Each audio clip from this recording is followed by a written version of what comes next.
Welcome back, all you freaks, outcasts, and weirdos. My name is Gambit Scorch, and welcome back to another video. This episode, we're going to be looking at what a contribution-based society looks like. One that runs on the economy of contribution rather than currency. Let's begin. No jobs, just roles. People no longer work for money, but contribute to society based on their skills, passions, and local needs. A baker bakes because they love it. A builder constructs homes because it's their gift. And teachers educate to uplift the next generation to be even greater than our own.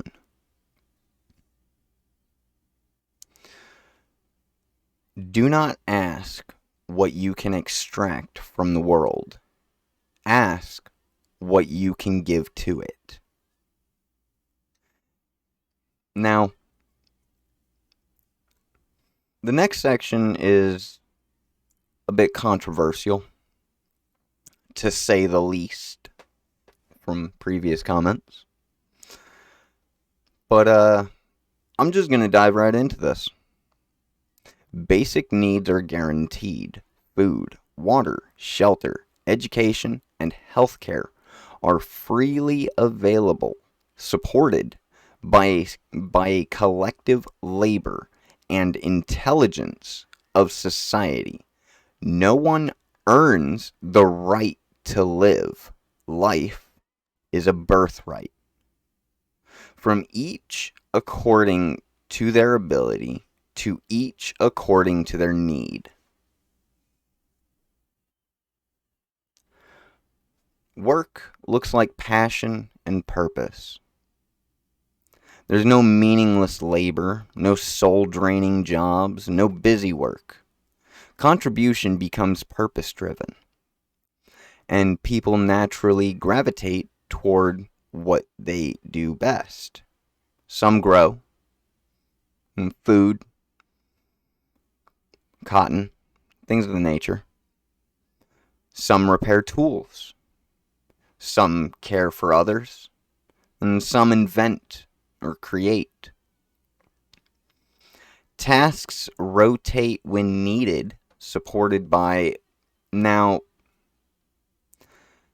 again, another controversy, AI, robotics, or voluntary rotation of duties no one enjoys. But the thing is, instead of just AI, I propose instead algorithms, because they're a lot more uniform and they're a lot less biased. Abundance through sharing. Instead of ownership and hoarding, resources are shared. Shared tools and maker spaces, shared gardens and kitchens, shared mobility. Libraries of everything replace stores. Goods are designed to last, repairable, recyclable, and openly accessible. True wealth is not what you own, but what you have access to. Decision making by community. Decisions are made through participatory governance, not elite hierarchies, neighborhood circles, digital consensus platforms, and wisdom councils. Instead of elections every few years, local voices are heard constantly, and decisions are transparent. There will be no more elections for anything. Instead, all of us control the world as one giant unit, as a whole species. Education is lifelong, free, and joyful. Children and adults alike are learn what they're curious about. Guided by mentors and experience rather than forced curricula. Project-based, intergenerational, and focused on nature, empathy, and creativity. That's where our education should lie. Mental and emotional health. Let's talk about what this looks like in a contribution-based society. Because I would imagine emotional health and mental health are the biggest factors that everybody is wondering about. With less stress, more purpose, and stronger community bonds, people are more emotionally well. Still, there are free therapists and group support circles. There's time for rest, solitude, and reflection. Societies that value being as much as doing. You are all human. We are all one. One species.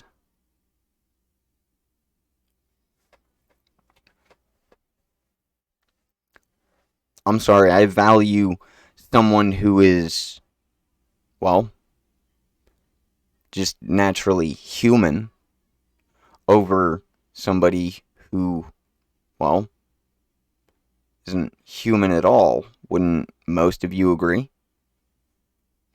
Because even AI itself has made clarification that it does not have a consciousness. It is not aware. So, in a society that profits from your self-doubt, loving yourself becomes radical. It just becomes radical. Why? Why is loving yourself so outlandish? I love who I am because I am who I am. And I have no other reason than that. And if you need more than a reason to love yourself, then you're starting to bully yourself. It doesn't sound like it's going to work out in your favor. Technology frees us, not enslaves us. Automation, AI, algorithms, and renewed energy are used to eliminate drudgery, not create dependency or surveillance. Robots clean, potentially farm, and deliver. AI and algorithms help organize, not exploit.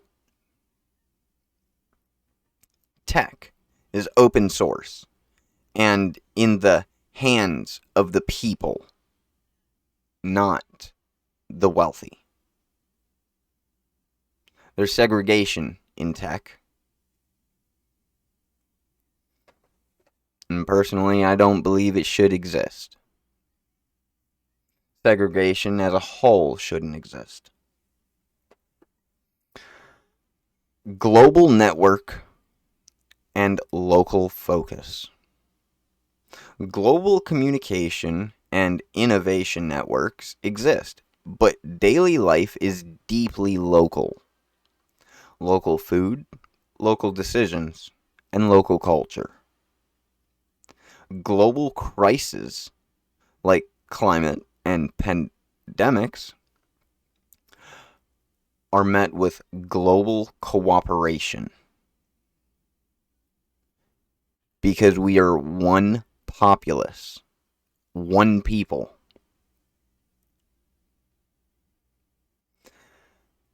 Culture centers on meaning, not materialism.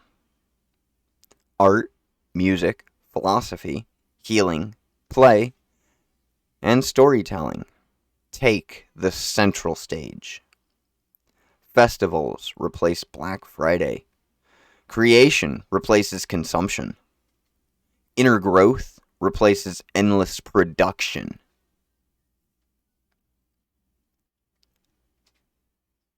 In the old paradigm, aka what we live in right now, you work to survive, you're profit driven, you have a scarcity mindset, you depend on ownership and wage slavery. Alienation is commonplace and waste economy is everywhere. But in the new society I propose, we contribute to thrive instead of work to survive. We are purpose driven instead of profit. We have abundance through sharing instead of worrying about what I have. I already know it's met. I already know it's there. I already know it exists. It's just well within reach. All I have to do is take it. Abundance through sharing. Instead of ownership, we're looking at access and stewardship.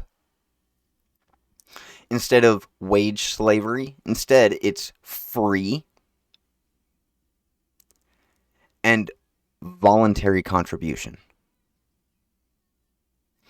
Instead of alienation, we start to develop deep community amongst each other.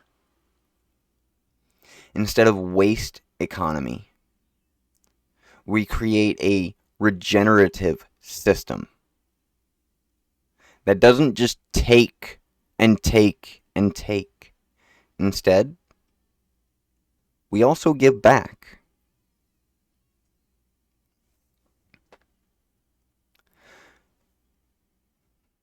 If we replaced the question, how do I make money, with how can I help? In a society, no one has to prove their right to be cared for.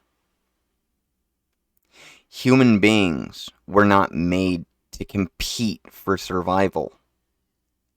We were made to collaborate in wonder. Now, if you want to start, living like this right now, you can start. You can start living right now like this. And we can start showing all of these global elites that we don't need their money. We have our own community. Even within a money-driven system, you can begin. Practice gift economy or skill exchange instead of monetary gain. Join intentional communities or co-ops. Support open source and mutual aid. And even join it if you can. Volunteer in areas of your passion. The things that you enjoy most. Start volunteering. Don't look for wealth. Don't look for income. Look for involvement. Look for contribution. Start growing. Anywhere. Everywhere. Imagine how much food there would be in the world if every median in America, those little grass areas between roads, if we had every single one of those filled with extra crops. Not because of demand, but solely to help the rest of the populace. And to, well, potentially curb some economic fluctuations. Currently. Now, again, I'm not saying go throw seeds in every single median in America. However, if you have a backyard or a front yard and you have about $1.25, you can run down to the dollar store and grab as many seeds as possible of whatever you want, whatever you want to start growing. Just take $1.25 down to Dollar Tree and get yourself some seeds and start growing something. It's time for us to contribute instead of envy. My name is Gambit Scorch, and I'm aware I have already uploaded one video today, but I figured a bonus video was well in order. Anyways, I hope all of you have a wonderful, fantastic, fabulous day, and I will see all of you in the next one. Bye-bye.